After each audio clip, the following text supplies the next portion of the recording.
This idea, that being watched contributes to reforming the morality of a person's actions, is central to the idea that we're discussing today. The Panopticon, a social construct in which all participants can be observed from a central location without knowledge of when they're being watched, was proposed by social theorist Jeremy Bentham in the late 18th century. The idea was proposed in a number of social settings, including schools, hospitals, factories, and prisons, but it has gained notoriety largely in the last of these settings. To describe it in Bentham's own words: the building, circular. An iron cage, glazed. A glass lantern. The prisoners in their cells occupying the circumference. The officers in the center.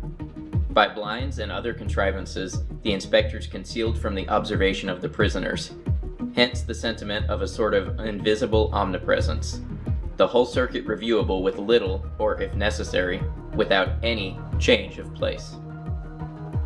In plain English, a large circular building with prisoner cells adorning the inner walls circumferentially.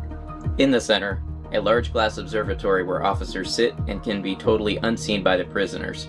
But the prisoners are aware that the officers can see them at any time and could be watching anybody. Try to imagine the following. A prisoner in a room with a large clear window through which they may be observed. At times, a light may come on and an observer may enter the room and watch the prisoner. During this time, the prisoner is likely to be on model behavior, unless they are choosing to actively rebel against institutional rules. Now suppose that one day the prisoner awakes and finds that in the middle of the night, the transparent glass has been replaced with a two-way mirror. They are informed that the observatory room on the other side is still active, and the observer may enter at any time and watch without the prisoner ever being aware. There is now no longer any safe time for the prisoner. No indication of when rules must be followed because somebody is watching. They must now assume that at any time they are being watched. They are now left with the ever-present aura of institutional and social supervision and expectation upon them. And the prison has accomplished this now with markedly less manpower, as they no longer require that an observer be visually present for the psychological impact of observation to take effect. The idea here is that when one cannot be sure or even make a guess at when they are being observed, the only logical option is to assume observation always and to act in compliance. The theory goes then that once a person is made to behave, they can be morally reformed. But the observation wouldn't stop at just the prisoners. It was acknowledged that institutional power could be abused against the prisoners if there was no effective oversight. Therefore, the original design of the Panopticon also intended that the manager of the prison could be watched by members of the general public or public officials, who themselves would be allowed free access and encouraged to come observe the proceedings. This would, in theory, act as a sort of public oversight to ensure that the institution was still focused on meeting goals of societal reform. As I mentioned earlier, these structures were meant to create compliance and productivity in many areas of society, not just prisons. For instance, Bentham also designed an industry house where laborers could be overseen by a central manager. Who hasn't had a time where they were tempted to slack off or bend the rules when they knew there were no managers around? As the voice of this video, I'll be the first to admit I've done it at times that seemed totally harmless to me. The knowledge that you could never be aware of when you were actually being supervised would seem to put pressure on this problem, although what it would do to worker morale is another question altogether. Despite being a relatively influential concept, there are very few examples of Panopticon prisons which were built true to the original design. One of these few examples is Cuba's Presidio Modelo, an open-celled Panopticon-style prison where Fidel Castro and his brother Raúl were held for several years. However, this prison ended up being far from the model for moral reform that was envisioned, and became known for poor living conditions, inadequate access to food, and general harsh treatment of prisoners, especially those of political descent who had been held there. Oddly, the topic of the Panopticon has become relevant again in an entirely new way. With the ever-increasing use of digital and electronic surveillance, the idea of being seen and watched at any time has given rise to fears of living under a new form of technological Panopticon, where citizens may be monitored at any time. The result, in some parts of the world, is a truly Orwellian society where the average citizen is tracked, monitored, and even scored on their actions in society. These technologies make the idea of enforcing change through surveillance more possible and more sinister than ever. Social pressure may be one of the single most powerful forces for influencing human behavior. Time will only tell how this force will continue to manifest in an increasingly connected world. In the meantime, I'd like to leave you with a quote. Whenever you do a thing, act as if all the world were watching. There may come a day when that statement becomes disturbingly true. Until next time, it's been a pleasure as always. Akin to and largely responsible for the sweeping changes in our industrial military posture has been the technological revolution during recent decades. In this revolution, research has become central. It also becomes more formalized, complex, and costly. A steadily increasing share is conducted for, by, or at the direction of the federal government. Today, the solitary inventor, tinkering in his shop, has been overshadowed by task forces of scientists in laboratories and testing fields. In the same fashion, the free university, historically the fountainhead of free ideas and scientific discovery, has experienced a revolution in the conduct of research. Partly because of the huge costs involved, a government contract becomes virtually a substitute for intellectual curiosity. For every old blackboard, there are now hundreds of new electronic computers. The prospect of domination of the nation's scholars by federal employment, project allocations, and the power of money is ever present and is gravely to be regarded. Yet in holding scientific research and discovery in respect, as we should, we must also be alert to the equal and opposite danger that public policy could itself become the captive of a scientific, technological elite. Figure and thinker, author, and agent provocateur, Peter Thiel, from Fiesole, Italy, Uncommon Knowledge, now.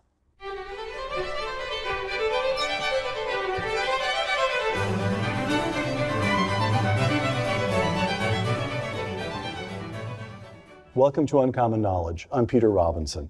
Peter Thiel graduated from Stanford and then from Stanford Law School.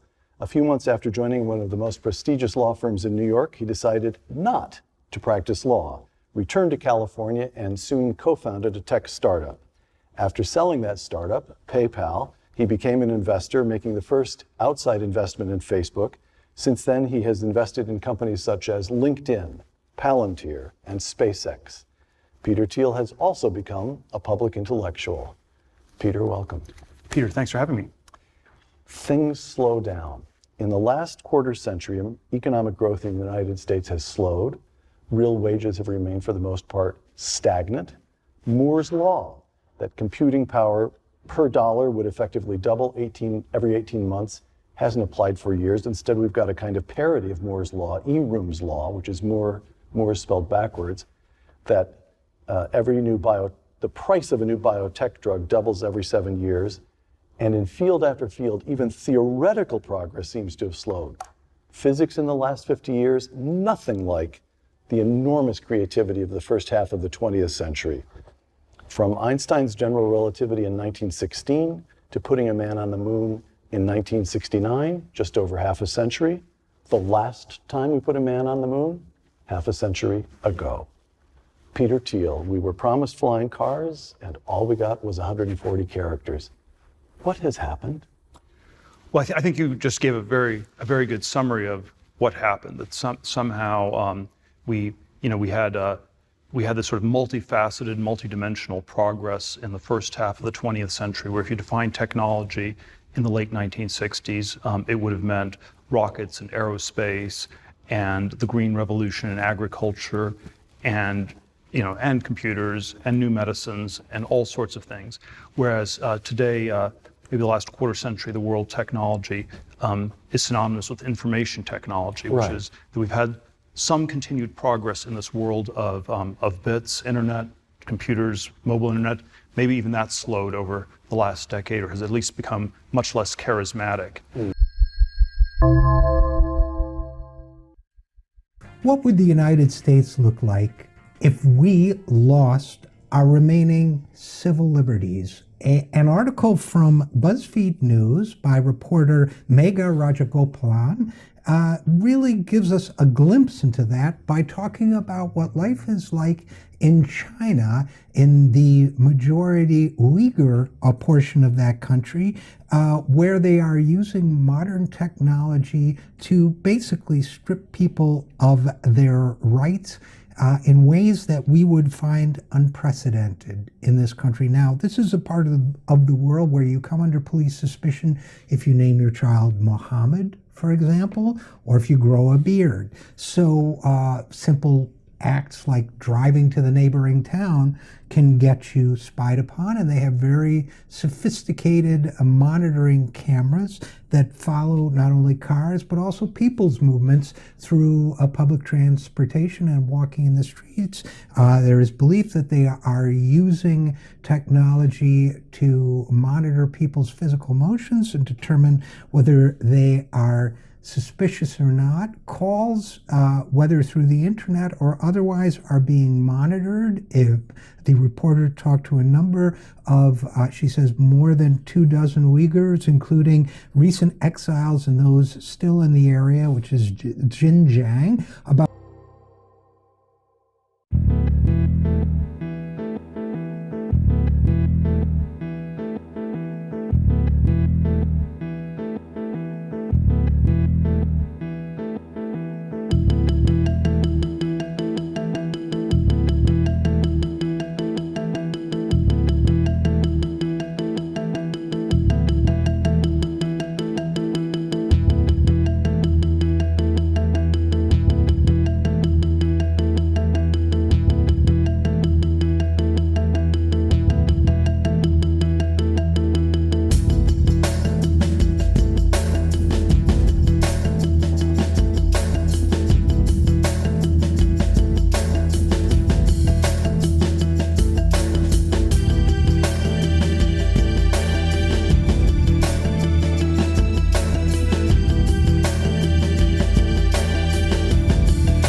lived happily ever after.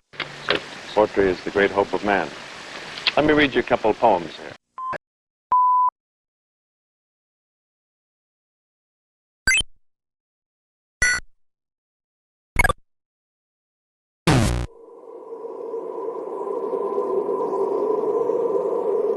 We are formless. We are the very discipline and morality that Americans invoke so often. How can anyone hope to eliminate us? As long as this nation exists, so will we. Don't you know that our plans have your interests, not ours, in mind? What? Jack, listen carefully, like a good boy. In the current digitized world, trivial information is accumulating every second, preserved in all its triteness, never fading, always accessible.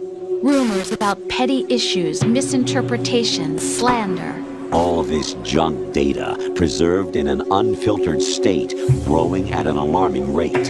It will only slow down social progress, reduce the rate of evolution. What we propose to do is not to control content, but to create context. Create context? The digital society furthers human flaws and selectively rewards development of convenient half-truths. The untested truths, spun by different interests, continue to churn and accumulate in the sandbox of political correctness and value systems. Everyone withdraws into their own small gated community, afraid of a larger forum. They stay inside their little ponds, leaking whatever truth suits them into the growing cesspool of society at large. The different cardinal truths neither clash nor mesh. No one is invalidated, but nobody is right. Not even natural selection can take place here. The world is being engulfed in truth. And this is the way the world ends, not with a bang, but a whimper. We're trying to stop that from happening. It's our responsibility as rulers. Just as in genetics, unnecessary information and memory must be filtered out to stimulate the evolution of the species. And you think you're qualified to decide what's necessary and not? Absolutely. Who else could wade through the sea of garbage you people produce, retrieve valuable truths, and even interpret their meaning for later generations? That's what it means to create context. I'll decide for myself what to believe and what to pass on. But is that even your own idea?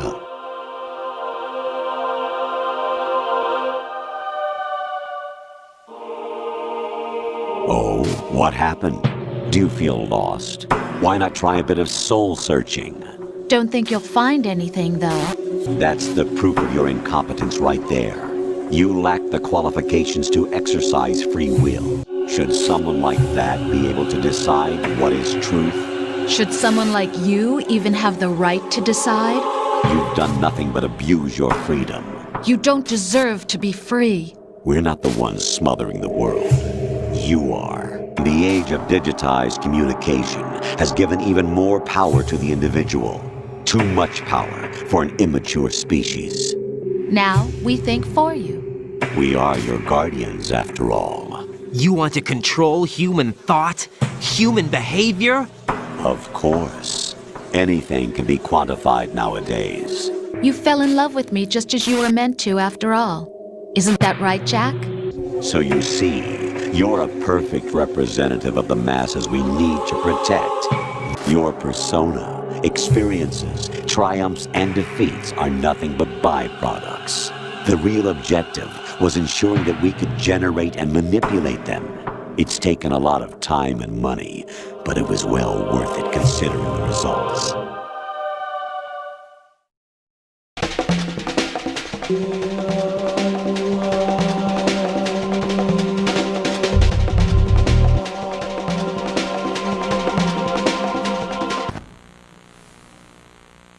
On the way here, there was I don't know if anybody's seen this before, but a radar gun.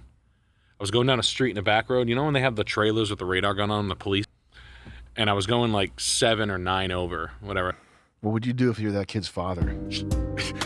The same thing I just did on the way here. Like, think about how I'm going to slice a robot's throat. How awful. Poor little kid.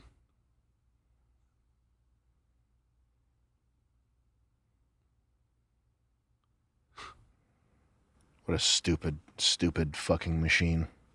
Yeah. They can't fix it. They're really manly dads are right there. And the mom. Oh, shit. Look at that lady. Poor bastard. What a, What a dream case for a lawyer. Well, what a metaphor. All this automation stuff. Yeah, it starts turning on you. The first like whisper the public gets of it is just a kid getting his finger broken in the chest. Next thing you know, you're just getting fucked by a robot dog. Mm-hmm. Your daughter's getting chased down after a frat party. And it's not because there's this fantasy that we're going to create life, that we have what it takes to be gods and create life. That little fantasy is more where it's like a doomsday scenario where it's like Skynet. Tier is one of the newer sweethearts of Wall Street bets and retail investors worldwide, and for good reason.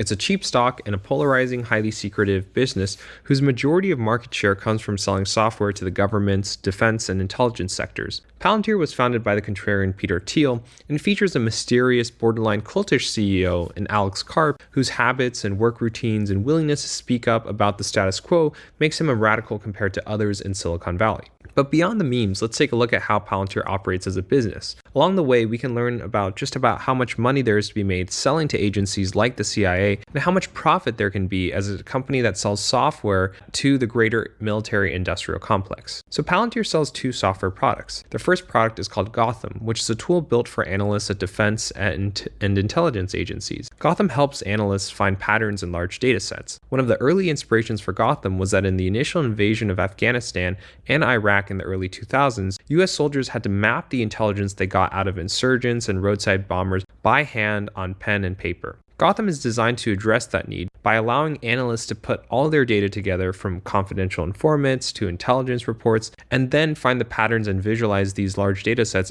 within a computer. These same challenges of making sense of large data sets and finding patterns exist not just in the defense and intelligence sector, but also in the private sector. Palantir's second product is Foundry, which is a version of Gotham that's designed for the private sector, for private companies that are not military, government, or intelligence. Yet despite having these two products, Palantir is a very military and intelligence-centric business. It holds a very different philosophical view from regular tech companies. Palantir makes it very clear that they have no business in collecting, mining, or selling data. All the data that customers bring and use within Palantir's products are self-contained, whether it's Foundry or Gotham, all that data belongs to the customer. Palantir is focused on helping these companies or organizations centralize these large data sets from their existing tools and doing analysis on this entire bucket together. Palantir also has a very unique design when it comes to their software. Most tech companies today have a rip and replace walled garden mindset. Probably the most famous example of this is Apple. The goal of these modern tech companies is to get you to tear out what you already have today and use their software or hardware exclusively, and then make it hard for you to switch back to your old tools if things get wonky with your new setup. Think like Google Chrome and Safari, iPhone and Android, and so forth. But Palantir takes a very different view. Their software is designed and meant to integrate with existing legacy IT products. That means that whether you're a defense company, an intelligence agency, military, or a private company, you can maintain your key historic investments. You don't have to rebuild your entire data infrastructure and redo everything from scratch if you want to use Palantir's products. This is a really radical take compared to, say, Snowflake, as we covered in an earlier episode, where Snowflake's story is totally different. Snowflake's story is that your historic data and infrastructure is no good. You have to get on ours if you want to get anywhere. Palantir is an extremely unorthodox company, both in its structure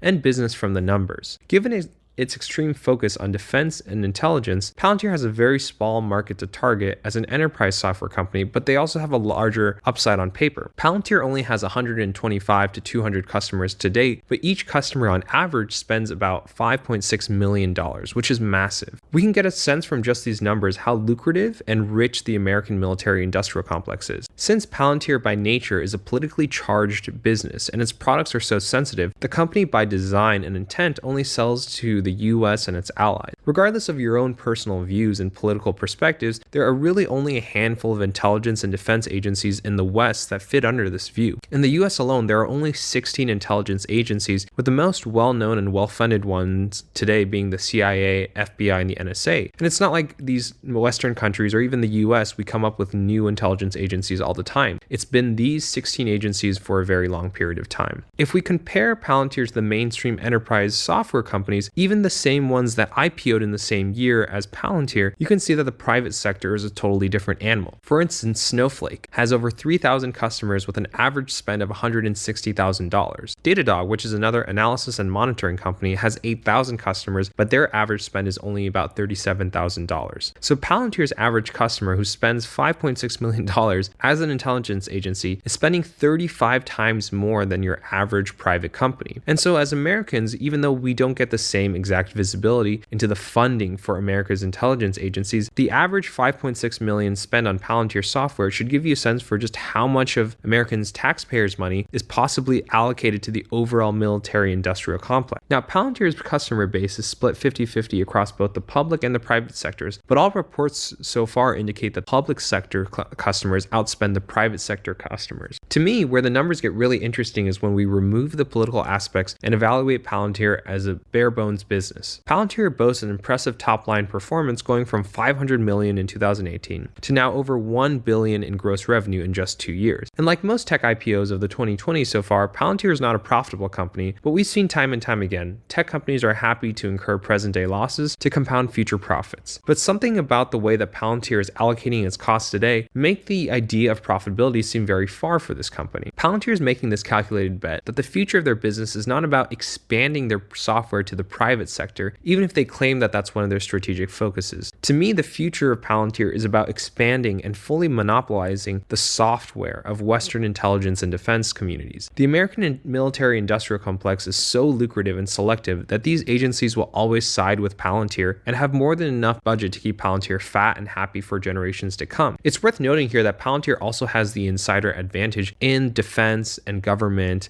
and military sectors, as Palantir as a company, its roots were in the CIA, as Palantir took on heavy funding and a tremendous amount of influence while they were building their product from the CIA in the early 2000s. When you look at Palantir's spend, there are some really noteworthy ways on how the company has structured itself and allocated its investments. For a company that's spent essentially over 18 years building and refining its products, the same battle-tested software that it claims has gotten more robust over use in the Afghan and Iraq wars in the past decade, Palantir still spends more on R&D than any other Silicon Valley company in the world. Palantir spends about 51% of its revenue, or 51 cents of every dollar it makes, on engineers and designers to build and improve its product. For comparison, if we're also comparing, mature tech companies, Apple spends about 7% of its revenue on R&D, Facebook spends 21% of its revenue on R&D, Microsoft spends 13%, and Google spends about 15% of its revenue on R&D. But even if we constrain the comparison to other recently IPO tech companies that are also at the same stage as Palantir, Palantir's R&D is still record high. Snowflake, in comparison, only spends 40% of its revenue on R&D, Confluent spends 45%, and Datadog spends 35% of its revenue on R&D. Palantir has consistently spent 40 to 50% of its revenue every year in its existence on R&D, not just in 2020, and there are a few possible reasons for this. The first is likely due to Palantir's stance about integrating its products with existing software. The US government has a lot of legacy software and hardware all throughout its systems and agencies. We're still a country that still uses floppy disks to manage nuclear missiles. One can only imagine how outdated and archaic some of the other IT systems around the country are. It's an incredibly powerful sell for Palantir to walk into an intelligence or defense agency and say, hey, we'll work with you with everything you have today. Nothing's getting ripped out. Everything you're using today, you're keeping. Our products will only enhance everything that you've built so far. That alone is a really compelling sales pitch that no other tech company would make. And that's because the technical effort and engineering required for Palantir to integrate and customize its products to each government's IT systems and policies is an absolutely massive undertaking. Software and hardware that was built in the 70s and 80s that run a lot of the government systems today were simply not built for today's internet or tech standards, and in many cases were just never designed to evolve. Integrating Palantir's modern software into these environments and architecture is a huge and expensive engineering effort that makes Palantir operate more than just a software vendor. They're not just selling software. Palantir, by effect, become consultants, as they're the ones that have to handle the technical implementation and integration details to demonstrate the value of their offerings in the public sector. Now, this is a real double-edged sword. Even after 10 years of operating, the reality is that Palantir has to maintain this really expensive and high R&D investment and engineering count to make sure that their products can integrate in not just desktop computers in an old office, but to oil rigs and military Humvees and to battleships. At the same time, no other company has the pockets or connections that are as deep as Palantir to undertake these efforts politically and technically, which gives Palantir this unparalleled customer retention and service in the public sector. Given the high amount of customization and technical integration needed, Palantir's sales cycles then take an average of an incredibly long 6 to 9 months to close. But when these deals do close, the company pockets about $6 million on average. The only question remaining is, well, how much room is there for these deals to grow? Could this average deal size of $6 million be expected to grow over time or hold constant? And with the United States' formal exit from the Afghanistan war in 2021, would Western governments continue investing more in their defense and intelligence budgets, given that countries around the world have all observed what is the heavy cost of fighting real wars? These are all future-looking market questions about Palantir's potential that are really really deeply lied to the political landscape rather than the economic one. It's difficult to see Palantir's products making inroads in the commercial data market when you have red-hot fellow competitors like Snowflake and Databricks, who are companies that have spent billions of dollars themselves building a product and a muscle selling to the private enterprise. What's worth noting is that in the past 2 years with COVID, while there was a global economic contraction in the private sectors, there was actually an expansion. There was increased spending in the public sectors that Palantir capitalized on. In the past year, Palantir has taken the spotlight by winning big deals in the military and public sector. They signed an $823 million contract with the US Army, a $90 million contract with Veteran Affairs, and then another $60 million with the National Institute of Health and the Department of Health for analyzing the spread of COVID. And so while critics have pointed out that governments may be conveniently using COVID as a cover to expand their greater visibility or monitoring of their citizens, I think we can all objectively agree that under the pandemic, governments around the world have all taken some very active roles in setting and enforcing behaviors in society. Palantir in general is riding on the big data trend just like Snowflake or Datadog or Databricks. But what's really unique to Palantir is that the company is riding on a bigger wind. It's riding on macro geopolitical trends more than it is riding on technical trends. And so despite intense public scrutiny, a lot of Western governments have continued to actively promote and invest in tech-driven governance. Things like preventative policing, public surveillance, facial recognition. These are all policies that will require a key strategic partner, and that partner right now is really Palantir. Palantir already has inroads at the federal government level and the local level with contracts with customers like the NYPD, the LAPD, and the Department of Homeland Security. The market opportunity is really there for Palantir to create and capture that value